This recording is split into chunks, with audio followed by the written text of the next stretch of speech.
হয়েছে ছেলে আপনার কিনা বাপকে চিনবে না, বাপ আপনার কিনা সন্তানকে চিনবে না, মা আপনার বেটিকে চিনবে না, বেটি যেন মাকে চিনবে না।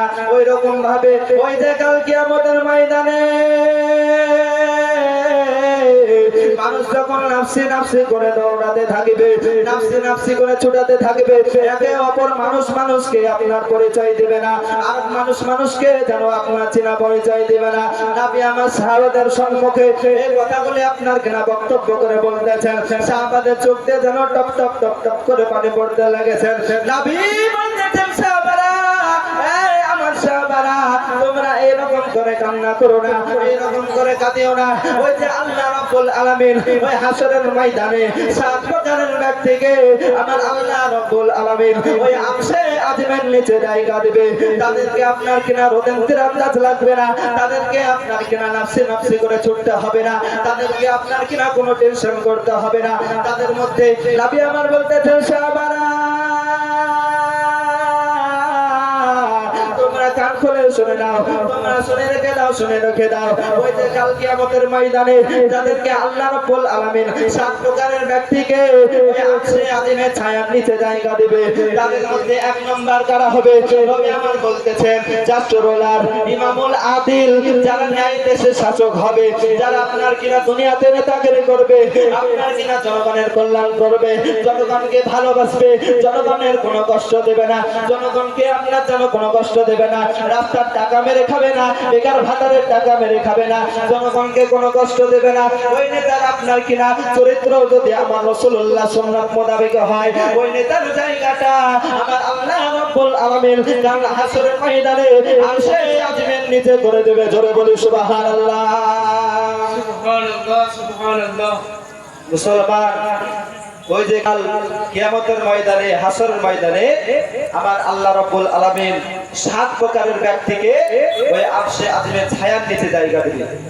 নবী আমার বলতেছেন, সাহাবারা তোমরা শুনে নাও, যারা 1 নাম্বার ব্যক্তি ওই আরশে আজিমের ছায়ার নিচে জায়গা পাবে, তারা হবে নেতা, যারা দুনিয়ায় সৎ নেতাগিরি করবে, জনগণের কল্যাণ করবে, জনগণকে ভালোবাসবে, জনগণের কোনো কষ্ট দেবে না।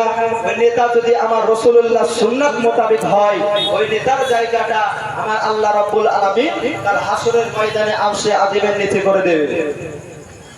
2 নাম্বার ব্যক্তি যারা আল্লাহর আরশের আজিমের নিচে জায়গা পাবে, তারা কারা হবে? নবী বলতেছেন, এই আমার সাহাবারা তোমরা শুনে নাও, আল্লাহর নবী বলতেছেন, সাহাবারা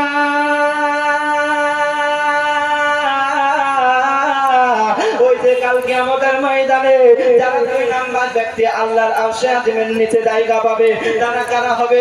নবী আমার বলতেছেন, যুবক যুবতীকে লক্ষ্য করে, সাফারনা সাফিল ইবাদাতি রাব্বিহি, যারা দুনিয়াতে যুবক যুবতীরা যারা ছোট থেকে ইবাদত করে বড় হবে, তাদেরকে আমার আল্লাহ রাব্বুল আলামিন ওই আরশে আজিমের নিচে জায়গা দেবে। আজকে মুসলমান দেখা যায়, আজকে যুবকদেরকে যুবক যুবতীদেরকে দেখা যায়, আজকে তারা আল্লাহর ইবাদত করে না, আজকে তারা ঘোরাফেরা করে রাত্রি কাটিয়ে দেয়, আজকে তারা মোবাইল টিপতে টিপতে রাত্রি কাটিয়ে দেয়। তাদেরকে বলে, যুবকরা তোমরা শুনে নাও, শুনে নাও, না না না, তোমরা এরকম কাজ করো না। আল্লাহর নবী বলতেছেন, ওই যে কাল হাসরের ময়দানে যারা যুবক যুবতীরা আপনার কিনা বলা হয়েছে যারা ইবাদত করে বড় হবে, তাদেরকে আমার আল্লাহ রাব্বুল আলামিন ওই আরশে আজিমের নিচে জায়গা দেবে। 3 নাম্বার ব্যক্তি যারা আল্লাহর আরশের আজিমের নিচে জায়গা পাবে, তারা কারা হবে? নবী আমার বলতেছেন, সাহাবারা তোমরা শুনে নাও, রাজুলুন কলবুহু মুআল্লাকুম ফিল মসজিদ, যারা আল্লাহর মসজিদের সঙ্গে লেগে যাবে, তাদের হৃদয়টা আল্লাহর মসজিদের সঙ্গে লেগে যাবে। ও আমার যুবক যুবতীরা তোমরা শুনে নাও, আল্লাহর নবী বলতেছেন, যাদের হৃদয়টা আল্লাহর মসজিদের সঙ্গে লেগে যাবে, আমার আল্লাহ পাক তাদেরকে আরশে আজিমের নিচে জায়গা দেবে। জোরে বলি সুবহানাল্লাহ। কেমন করে মসজিদের সঙ্গে লাগাতে হবে, কেমন করে মসজিদকে ভালোবাসতে হবে, আল্লাহ রাব্বুল আলামিন বলতেছেন, কোরআন শরীফে ইরশাদ বলতেছেন, আজকের এমন মুসলমান যারা দেখা যায়, যারা আপনার কিনা বলে যে আমরা দেখতে পাচ্ছেন না, আজকে আমাদের যে জুম্মা মসজিদ, আমরা যদি মসজিদকে না ভালোবাসলাম, মসজিদকে কেমন করে দোতলা বানালাম। আমার আল্লাহ কোরআন শরীফে বলতেছেন, ইন্নামা ইয়াকুরু মাসাজিদাল্লাহি মান আমানা বিল্লাহি ওয়াল ইয়াউমিল আখির ওয়া আকামা সলাতা ওয়া আতা যাকাতা ওয়া লাম ইয়াখশা ইল্লাল্লাহ। আমি আল্লাহ আবাদ করে নেব। যারা আমি এক আল্লাহকে বিশ্বাস করে, যারা আপনার কিনা বলা হয়েছে আখিরাতকে বিশ্বাস করে, যারা আপনার কিনা নামাজ পড়ে, যারা যাকাত দেয়, যারা আমি আল্লাহ ছাড়া কাউকে ভয় করে না, আমি আল্লাহ পাক রব্বুল আলামিন তাদের জানাতে আমার মসজিদকে আবাদ করে নেব। জোরে বলি সুবহানাল্লাহ।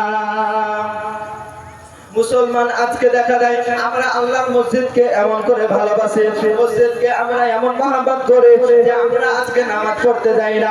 আপনাদেরকে আমি বেনামাজি বলবো না, আপনাদেরকে আমি বেনামাজি বলতে পারবো না, কারণ আপনারা ঈদের নামাজ পড়েন, আপনারা জুম্মার নামাজ পড়েন, জানাজা প্রয়োজন হলে পড়েন, কারণ আপনারা